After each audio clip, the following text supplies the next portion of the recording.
माँ उग्रतारा को दर्शन कर सारी स्कूटी दुई युवती घर को फेरुले 16 नंबर भुवनेश्वर 16 नंबर जातीय राजपथ माँ उग्रतारा छक निकट में भारसाम्य हर स्कूटी उपर चढ़ीगला चाउल बोझे ट्रक जटन पीडीएस चाउल बोझे कर निकटस्थ सरकारी गोदाम को आसुला चाउल बोझे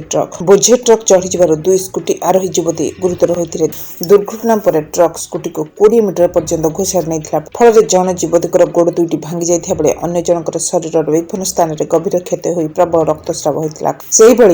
16 नंबर जातीय राजपथ कैथपला छकरे चलता बाइक उपर चढ़ीगला ट्रक 1 किलोमीटर पर्यंत घोषाड़ नहीं बाइक आरोही को रास्ता सारा छिंडी पड़ा बाइक आरोही मृत शरीर फल घटनास्थल में बाइक आरोही मृत्युवरण करते मृत बाइक आरोही परिचय मिल पार नहीं बाइक आरोही जनक भुवनेश्वर बालुगा फेरुवा बेले कैथपला छक निकट में होता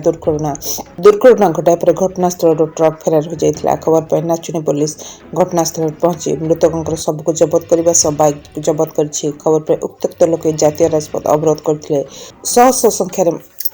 गाड़ी मोटर उभय पार्श्व अटकी रही फल यात्री मैंने ना हंतसंत होते निराकारपुर बालंगेश्वर रोड से भी।